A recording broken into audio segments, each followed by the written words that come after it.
அந்த கொடி போட்டிருக்கீங்க, மேலே மஞ்சள் கீழே வெண்மை.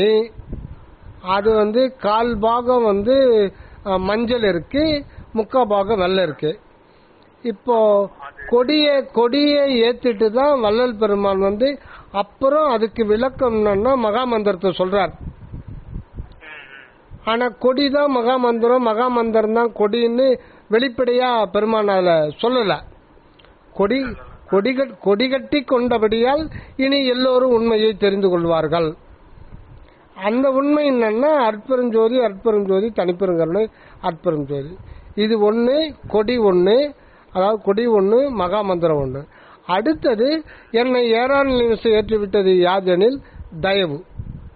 தயவு தான் என்னை ஏறாத நிலைமை ஏற்றிவிட்டது. அந்த தயவுக்கு ஒருமை வர வேண்டும். ஒருமை வந்தால் தயவு வரும்.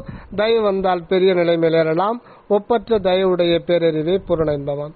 ஆக இந்த மகா உபதேசத்துல பார்த்தீங்கன்னா கொடி ஃபர்ஸ்ட் கொடி தானே ஏத்துறாரு. முதல்ல கொடி தானே ஏத்துட்டு அப்புறம் தானே உபதேசம் பண்றாரு. அப்போ அந்த கொடி முதல்ல அது ஒரு சன்மார்க்கத்தை பத்தி சொல்ல வர்றது சுருக்கமா அந்த கொடியிலேயே அமைஞ்சு போச்சு, அந்த 2 கலர்ல. அப்புறம் ஆண்டவர் தனக்கு தெரிவித்த ஒன்னு ரகசியம் தான் மகாமந்திரம். திருவருள் சாதக சகாயே திருவருள் மகா வாக்கிய திருமந்திரத்தை அப்பதான் இது பண்றார், டிஸ்க்ளோஸ் பண்றார். 1973 கடைசியில தான் டிஸ்க்ளோஸ் பண்றாரு அந்த பேருபதேசத்துல. அப்போ இது ஒரு முக்கியமானது ஒன்று. அடுத்தது இன்னொரு முக்கியம் பேருபதேசத்துக்கு இதயமே என்னன்னா என்னை ஏறான நிமிஷம் ஏற்றுவிட்டது யாதெனில் தயவுன்னு சொல்றாரு பிள்ளைங்களா. அது சாதாரணமானது இல்லை. மொத்தமே அந்த 6000 பாடல்லையும் அந்த 3 எழுத்துல அடைக்கிறார். இப்ப இந்த கொடினாலும் ஒண்ணுதான், மகாமந்திரம்னாலும் ஒண்ணுதான், தயவுனாலும் ஒண்ணுதான். ஆனா இந்த 3 வெவ்வேறு கோணத்துல ஆண்டவருடைய உண்மையை விளக்குது. ஆனா 3த்துக்கும் நெருங்கிய தொடர்புன்னு கூட சொல்றது தப்பு தான். இதுதான் அதுதான் இது. கொடிதான் தயவு தான் மகாமந்திரம், மகாமந்திரம் தான் கொடி, மகாமந்திரம் தான் தயவு. இப்போ நீங்க அந்த கொடியை போட்டிருக்கீங்க, அப்புறம் அந்த ஒரு முட்டை வடிவில் அந்த இதை போட்டிருக்கீங்க, அதுலயும் கலர் கொடுத்துருக்கீங்க. கொடியில பாத்தீங்கன்னா நல்லா பிரிச்சு பாத்தீங்கன்னா தெரியும். அதுல நான் தாண்டது அருளை குறிக்குதுன்னு சொல்லிட்டு ஆமாமா அதான் போட்டிருக்கீங்க. ரைட்டு. அந்த யான்றது அந்த வெள்ளையும் மஞ்சளும் கலந்ததுதான் யனகம். அதாவது யான்றது யாக்கு அதாவது யான்றது கடவுள். அந்த கடவுளுடைய அகம் அருளா இருக்கு. கடவுளுடைய புறம் பெருஞ்சோதியா இருக்கு. அதுதான் கடவுளுக்கு கடவுளை யான்றது கடவுளை குறிக்குது. அது அனகம். அந்த யான்ற கடவுளுக்கு இருக்கிற அந்த தாதா அருள். அந்த கடவுளுக்கு புறமா இருக்கிறது தான் பெருஞ்சோதி. அது புறம் கடவுள புற வடிவத்துல இருக்கு. 3 அதாவது கடவுள் இது 2 இணைந்த நிலை தான் அந்த யா. சரிங்க சரிங்க. அதான் 2 கலரும் சேர்ந்த மாதிரி. சரிங்க. அந்த முட்டை வடிவில் ஜோதி போட்டிருக்கீங்களா? அது ஏன் அந்த முட்டை வடிவில போட்டதுக்கு காரணம் என்னன்னா இந்த கொடியை கொண்டு போய் அதுல நிறுத்திருக்கீங்களா? இல்ல, அதான் அந்த ஒளி ஆக்சுவலா ஒளிதான் அது. ஆமா. நடுமான் பெருஞ்சோதியா இருக்கு. அதை சூழ்ந்தது தான் அருள். அதுதான் தான் போட்டிருக்கீங்க. அதை தான் போட்டிருக்கீங்க, அதுதான் அருள்னு போட்டிருக்கீங்க. தான் போடல, அருள் லவ்னு போட்டிருக்கேன். ரைட்டு, அது இங்கிலீஷ்ல விட்டுருங்க. அதுதான் அருள்னு போட்டிருக்கீங்க. அது நேரா மாறுபாடாதான் வரும். அந்த மஞ்சள் கலர்ன்றது தான் அருள். அது நடுவுல தான் இருக்கும், நடுநிலை. அதுதான் அந்த அருள் அப்படின்னாலும் தனிப்பெரும் கருணைனாலும். அதாவது அந்த ஒளியில பெருஞ்சோதி மட்டும் இருக்குன்னு வச்சுக்கோங்க. ஒளி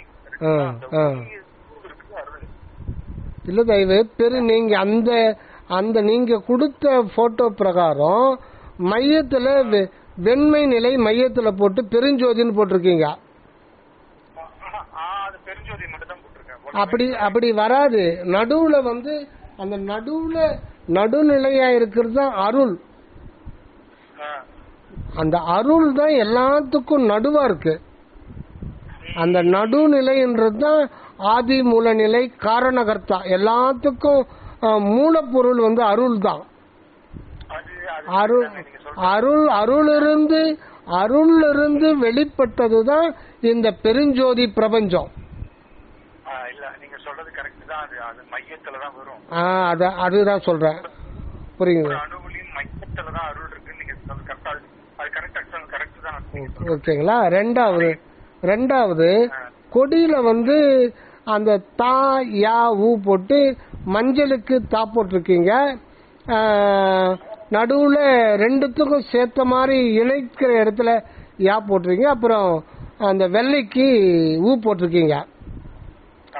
இது கிட்ட வந்துட்டீங்க. ஆனா சுவாமிகள் சொல்றது இப்ப கொடி மகாமந்திரம் 3 எழுத்து தயவு இது எல்லாமே ஒரே ஒரு பொருள் தான் சுட்ட வேண்டது. ஆனா விளக்குகின்ற பொழுது அதனுடைய கோணம் மாறுபட்டுடும். அந்த விளக்கு அந்தந்த நிலையில இருந்து விளக்கும் போது அது வெவ்வேறு கோணத்துல அது விளக்கும். இப்ப கொடியும் மகாமந்திரமும் தயவும் இணைச்சு பாப்போமா?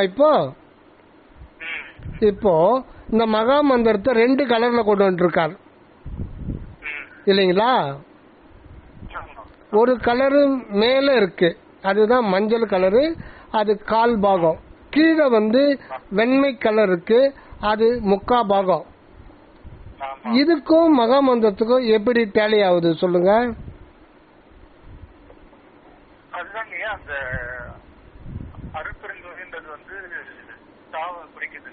இல்ல முதல்ல தயவை விட்டுடுங்க, கன்ஃபியூஸ். இப்ப இது ரெண்டுத்தையும் சேர்த்துருங்க, அப்புறம் தயவு பார்க்கலாம். இல்லன்னா டோட்டலா கன்ஃபியூஸ் ஆயிடும். அதான் எப்படி குடிக்குது? அதுதான் ஏன் கால் பாகம் முக்கால் பாகம் ஒன்னும் மஞ்சளும் வெண்மையும் பிரிச்சிருக்காருன்னு கேட்டேன்.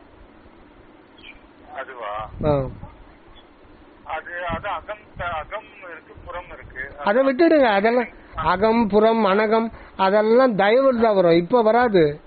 இப்ப பேசிக் ஃபண்டமெண்டல் நம்ம புரிஞ்சுக்கணும் இல்லையா? அற்பெருஞ்சோதி மகாமந்திரமும் கொடியும் ஒரே பொருள் தான் குறிக்குது.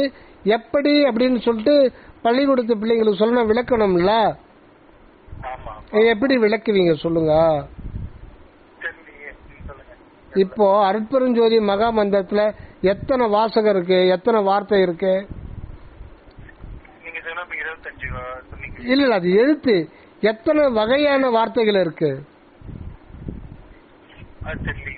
இல்லையா? அற்பெருஞ்சோதி தனிப்பெருங்கருணை அற்பெருஞ்சோதி, இதுல எத்தனை டைப் இருக்கு? 2 டைப் இருக்கு. ஒரு டைப் எது?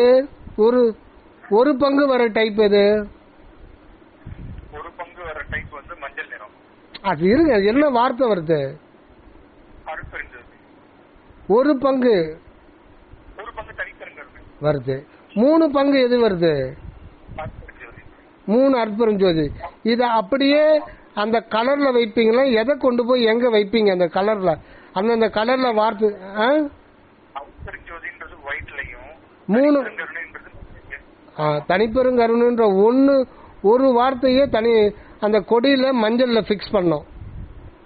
3 அற்பெருஞ்சோதியும் வெள்ளையில பிக்ஸ் பண்ணிடணும். இப்ப சரியா போச்சுங்களா?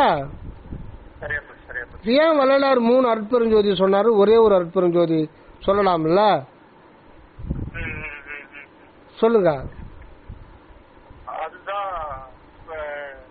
நமக்குள்ள இருக்கிற ஒரு நமக்குள்ள இருக்கிறது அற்பெருஞ்சோதி தான், நாமளும் அற்பெருஞ்சோதி தான், நமக்கு வெளியில இருக்கிறது அற்பெருஞ்சோதி தான். மொத்தமே அற்பெருஞ்சோதி தான் தயவு.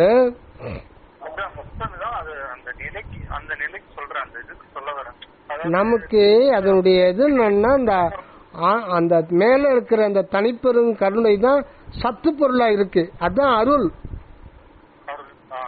கடவுளுடைய தன்மை தான் இங்க முக்கியமா விளங்குது. அதாவது வள்ளல் பெருமானுக்கு ஆண்டவர் சொல்றார், மகனே நீ மயங்கேல் திகைப்படையேல் சிவம் ஒன்றே அப்படின்றார்.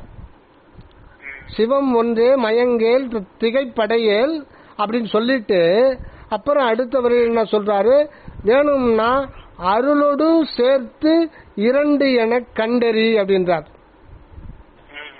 வருதுங்களா ஒரு வார்த்தை?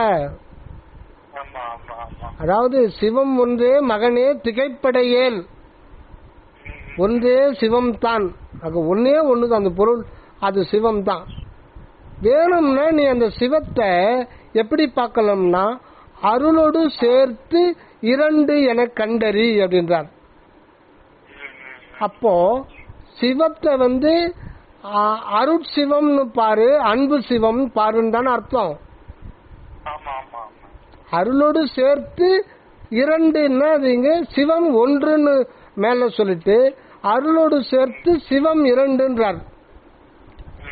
அதை எப்படி பார்க்கணும்னா கடவுள் இருப்பு நிலை, அன்பு இருப்பாக இருப்பவர், அதான் கடவுள். அவரோடு அத்துவிதமாக இருப்பதுதான் அருள் என்கின்ற தன்மை இல்லைங்களா? அகண்ட வெளியில அந்த அன்பு இருப்பாக, அன்பு வெளியாக ஆண்டவர் இருக்கிறார். ஆனா அந்த அவருடைய விளக்க நிலை, அந்த விளக்க நிலை அந்த இருப்பு என்கின்ற உண்மைக்கு உள்ள ஒடுங்கிய நிலை தான் கிடக்குது. ஆனா அவர் அந்த நிலையில் இருக்கிறதுனால பிரயோஜனம் இல்லை, அவர் இருந்தும் பிரயோஜனம் இல்லை.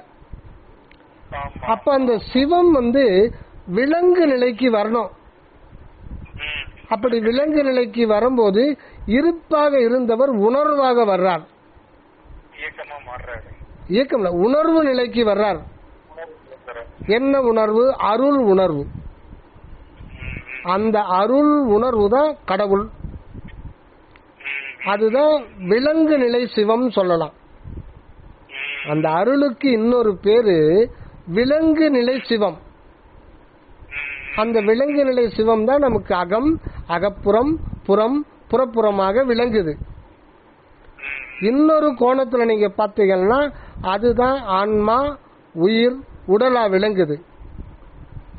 அதை இன்னொரு தெளிவா சொல்லணும்னா காரண சரீரம், சூக்கும சரீரம், தூல சரீரமா விளங்குது.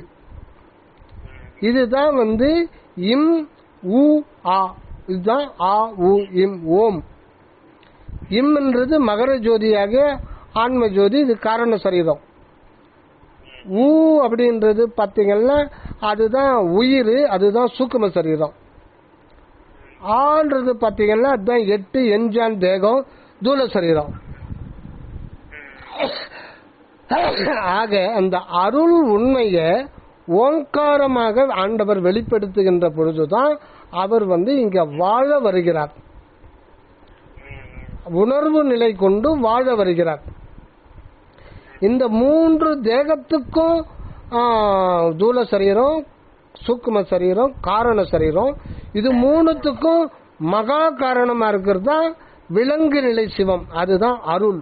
அந்த அருள் தான் கருணை, பெருங்கருணை, தனிப்பெருங்கருணை என்றார். ஆக அந்த தனிப்பெருங்கருணைன்றது அருள் தன்மை மாத்திரம் இல்ல, அதுக்கு அதீதத்துல அந்த சுத்த சிவமும் இருக்கு.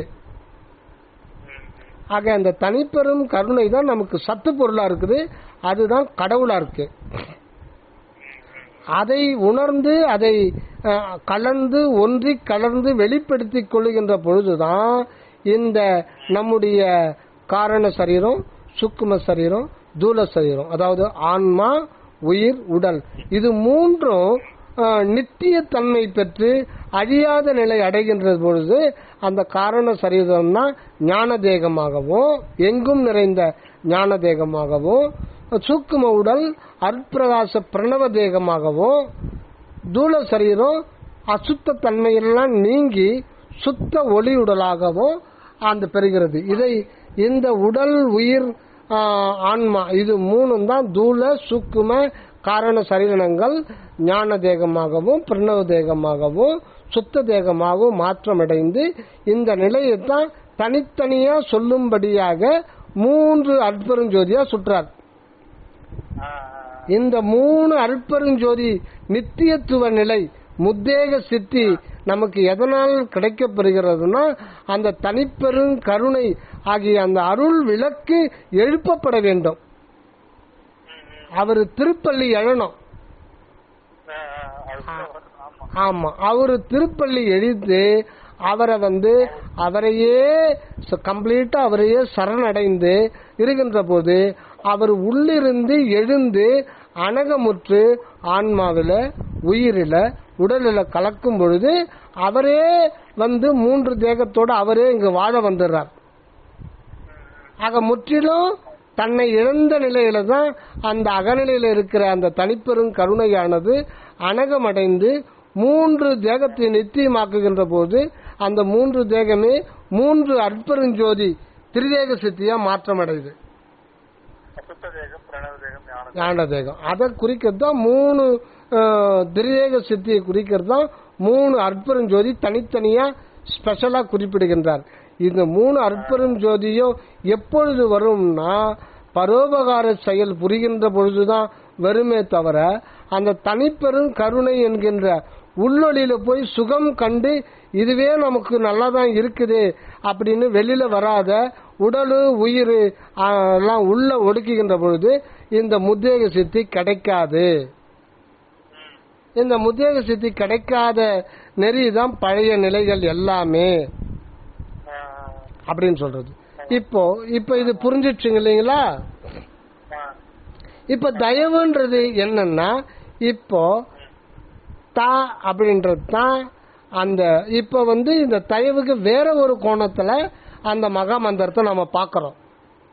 இந்த மகா மந்திரத்தை 3ஆ பிரிக்கணும், 3 வரிகளா மாத்தணும். அற்பெருஞ்சோதி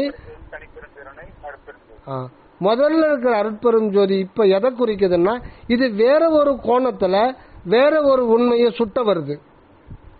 இதே மந்திரம் ஒரே ஒரு கோணத்துல சுட்ட வரல. இப்ப இது வேற ஒரு உண்மையை விளக்க வருது. ஒரே மந்திரம் இன்னொரு வகையில உண்மையை விளக்க வருது. அதுதான் தயவு உண்மையை விளக்க வருது. முதல்ல இருக்கிற அற்பெருஞ்சோதி எதுன்னா அகண்ட ஆகாச வெளிமுற்றும் நிறைந்த அன்பு இருப்பு. அதுதான் தகராகாச கடவுள். தகராகாசம் பரமாகாசம் சொல்றது அதுதான் மனிதனுடைய மெய்யறிவாகிய யாராவது மன அறிவு கடந்த 7வது மெய்யறிவு. அதுதான் இத்து என்ற 7வது மெய்யறிவினாலே கண்டுகொள்ளப்படுகிறது. அந்த அகண்ட வெளி நிறையில ஆகாசம் அதுவும் அதுதான் இத்து பிளஸ் அதான் தகராகாசம். தகராகாசம் பரமாகாசம்னா அது அன்பு வெளி. அந்த அன்பு என்கின்ற ஸ்பேஸ் அதை குறிக்கிறது தான் தான்ற எழுத்து. அடுத்து யான்ற எழுத்து என்ன குறிக்குதுன்னா இந்த யான்ற எழுத்து 2ஆ பிரியும். அதாவது 8 2 பிரியும். 8 2 செத்த 10 8ஓடு 2 சேர்த்து என்னவும் அரியர் அப்படின்னு சொல்றாரு இல்லைங்களா? அதுதான் இப்போ அந்த யா ஆ அப்படின்னும் ஊன்னும் பிரியும். இந்த யகரத்தில் இருக்கிற ஆன்றது என்ன, அதுல இருக்கிற ஊன்றது என்னன்னு பாத்தீங்கன்னா அதுதான் வள்ளலார் சாமி சொல்றாரு.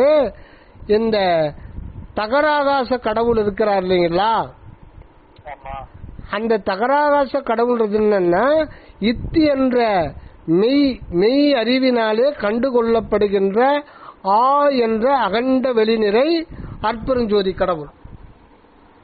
அந்த கடவுள் அப்படியே உணர்வு நிலைக்கு வர்றதுதான் இந்த யா என்ற எழுத்துல இருக்கிற ஆ. அந்த அகண்ட வெளியில் இருக்கிற ஆவும் இந்த நம் தலை நடுவுல எகர ஆன்மாவில் இருக்கிற ஆவும் ஒன்னேதான். அங்க அவர் உள்ளவராயிருப்பவர், இங்க விளங்குவராயிருப்பவர். அததான் உள்ளவராய் விளங்குபவர் என்றும் விளங்குபவராய் உள்ளவர் என்றும் அப்படின்றார் வள்ளல் பெருமான்.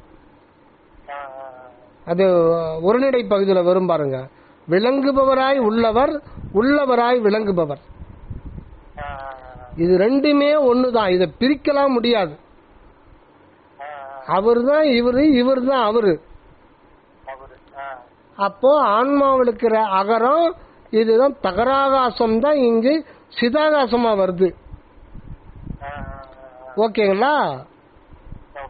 இப்ப இந்த உகரம்ன்றது என்னன்னா அது இருந்தா மட்டும் போதாது, அது தன்னைத்தானே அனுபவிக்கிறது இன்னொரு ஆள் வேணும். அதுதான் ஜீவான்மா. இன்னொரு ஆள் கடவுளே நினைச்சாலும் அவருக்கு அந்நியமா இன்னொருத்தரை இந்த உலகத்துக்கு கொண்டு வர முடியாது. ஏன்னா இருத்தல்ன்ற உணர்வு சத்து பொருள் சம்பந்தப்பட்டதே தவிர சத்து பொருள் ஒன்னே ஒன்றுதான் இருக்குது, அதுதான் கடவுள். அவருக்கு அந்நியமா இன்னொருத்தரை கடவுளே நினைச்சாலும் கொண்டு வர முடியாது. ஏன்னா இருத்தல் அப்படின்றது அவருடைய மூலத்திலிருந்து தான் வரணும். ஆக அவருடைய மூலத்திலிருந்தே எடுக்கிறாரு, அதுதான் உகரம் என்ற உணர்வு இல்லைங்களா? ஆனா அந்த மூலப்பொருள் எடுக்க எடுக்க குறையாது. ஆக தானே ஒரு ஜீவான்மாவா அந்த ஜீவான்மா தன்னை தானே அனுபவிக்குது. அதுதான் அகரம் உகரம். அதுதான் ரெண்டும் சேர்ந்த ஒரு நிலை தான் 10. இதுல தன்னை தானே அனுபவிக்கிறது. அத இங்க இருக்கிறது ஆன்மாவும் அந்த ஆன்மாவுக்குள்ள இருக்கிற பரமான்மாவாகிய உள்ளொளியும் 2 பேரும் ஒன்றிதான் இருக்காங்க. அதை பிரிக்கலாம் முடியவே முடியாது. ஏன்னா அகரமும் அவர் தான், உகரமும் அவர் தான். இந்த உகரத்து இருக்குதான் ரொம்ப முக்கியம். ஏன்னா அதுதான் எல்லாத்தையும் அனுபவிக்கும் போது, கடவுளையே அனுபவிக்கும் போது. அந்த அகரத்தை அனுபவிக்கிறது எதுன்னா உகரம் தான். ஆமா. அப்போ இந்த கடவுளுக்கு இந்த எகர தோற்றம் அப்படின்றது தான் சிறப்பு வடிவம். இதுலயும் உகரம்ன்ற ஒன்று இல்லைன்னா இறைவன் தன்னை அனுபவிக்கவே முடியாது. அப்பதான் அவருக்கு தன்னை இன்பமா அனுபவிக்க முடியும், தன்னைத்தானே. ஆக அந்த உகரம் தான் ரொம்ப ரொம்ப முக்கியம். அந்த உகர உணர்வு தான் அந்த ஜீவான்ம உணர்வுன்றது. இந்த உகரம் என்ன, இந்த உகரத்துக்கு மட்டும் 2 பக்கம் இருக்கு. ஒன்னு புற உலகம், இன்னொன்னு அக உலகம். இந்த உகரம் கண்டத்துக்கு கீழவும் இறக்கி விடப்படும். அப்ப அது அனித்திய ஜீவனா இருக்கும். இந்த கண்டத்துக்கு இறக்கி விட்டப்பட்டால்தான் அது பௌதிக உடம்போட தொடர்பு வைத்துக் கொள்ள முடியும். அதே நேரத்தில் அதுக்கு இன்னொரு பக்கம் நித்திய ஜீவன், அதான் உணர்வு 2 பக்கமா இருக்கு.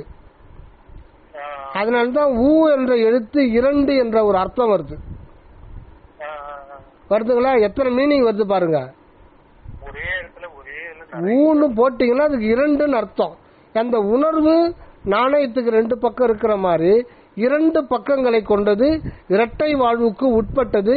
இந்த உண்மை சுத்த சன்மார்க்கத்துல மட்டும் இப்பதான் வள்ளலார் மூலம் விளங்க வருது. இதுக்கு முன்னாடி அணு அளவு கூட இந்த உண்மையை விளக்கப்படவில்லை. காரணம் இப்பதான் ஆண்டவர் வெளியாகிறாரு. அதனால்தான் வள்ளலார் இப்போது வருகின்ற நமது கடவுள் அப்படின்ட்டார். இப்போது வருகின்ற நமது கடவுள் சொல்றாரு. நீங்க பாருங்க, உரைநடை பகுதியில கடிதத்துல அறிவிப்புகளை பாருங்க. இப்ப வேற சமயத்துல இருக்கிறவங்க இதை கேட்டாங்கன்னா, என்னப்பா இது என்ன சிரிப்பா இருக்குது கேட்கறது, கடவுள் இப்பதான் வர்றாரா? உள்ள இருந்து இப்பதான் வர்றாரு, இப்பதான் அணுகப்படுறாரு. இதுவரையில உள்ளவே இருந்தாரு. இதுவரையில மனித உள்ள இருக்கிறவ, ஐயா நீங்க அங்கேயே இருங்க நாங்க வர்றோம் அப்படின்னு சொல்லிட்டாங்க. சரியா, வரையா, வா வா, எனக்கு பிறவாமை வேண்டும், எனக்கு பிறப்பே கூடாது. அப்படியா, சரி வா வா. உள்ள வந்து அந்த சிவஜோதி வர்றவங்க எல்லாம் விழுங்கிடுச்சான், லபக் லபக்குன்னு விழுங்கிடுச்சான். சாமி சொல்லுவார், அந்த சிவஜோதி வர்றவங்க வரப்போறியா, வா வா, நான் ஒன்னும் சொல்லல, என் கருத்து கேட்டியா நீங்க? யாராவது சுவாமி உன்னுடைய நோக்கம் என்னன்னு யாருமே கருத்து கேட்கல.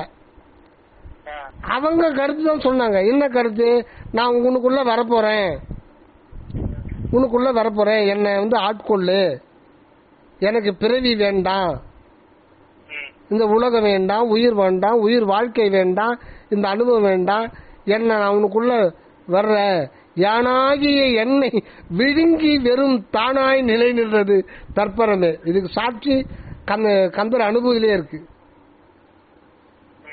யானாகிய என்னை விழுங்கி வெறும் தானாய் நிலை நின்றது தற்பரமே. அது எப்பவும் போல இது இருக்கு.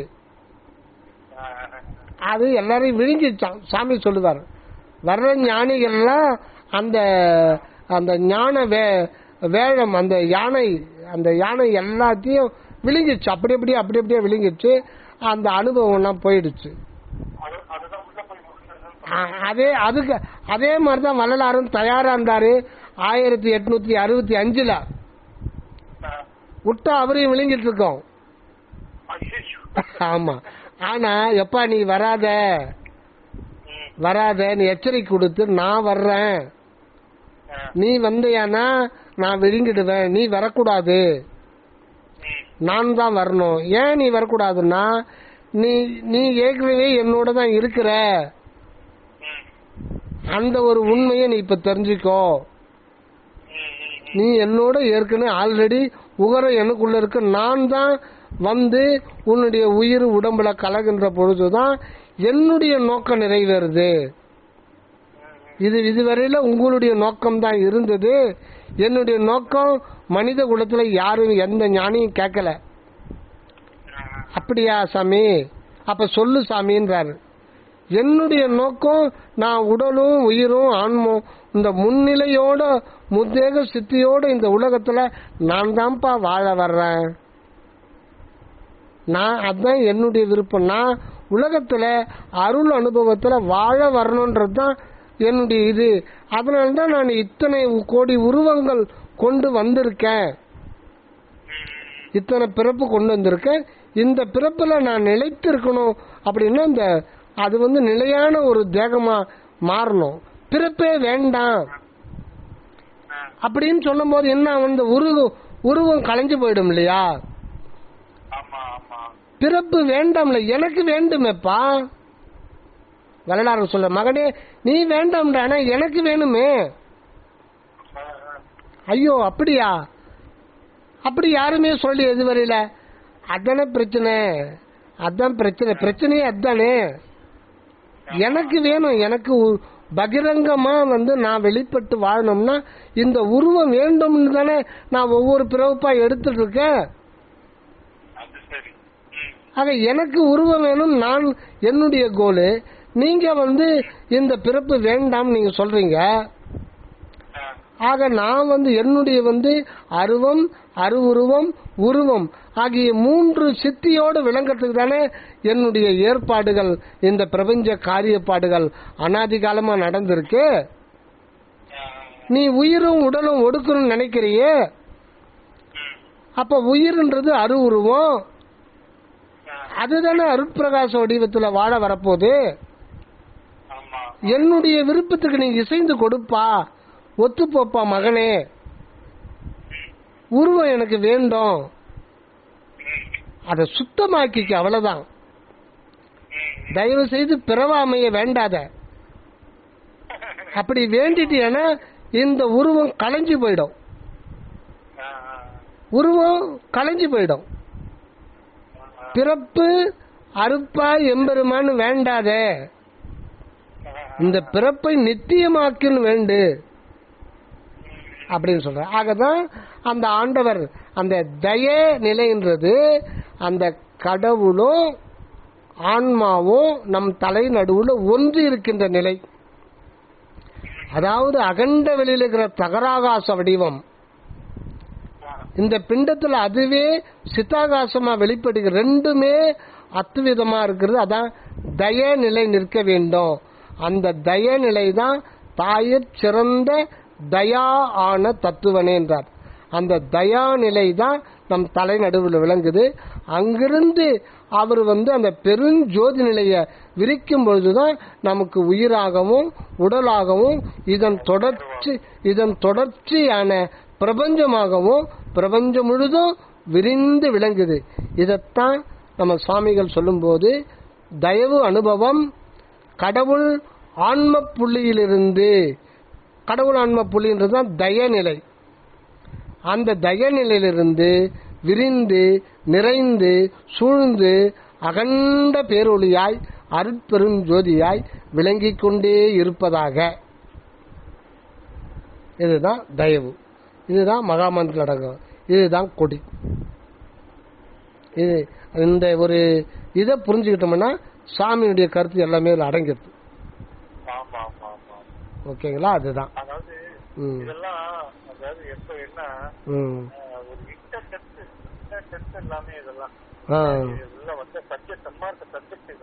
ஆமா ஆமா ஆமா ஆமா.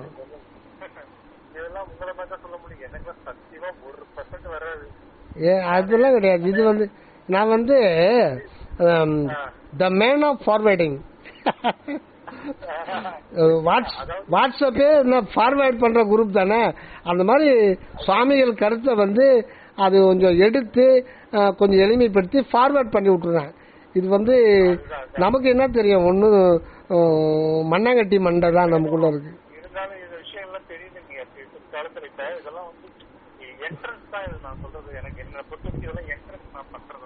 ஆமாமா, இது எல்லாமே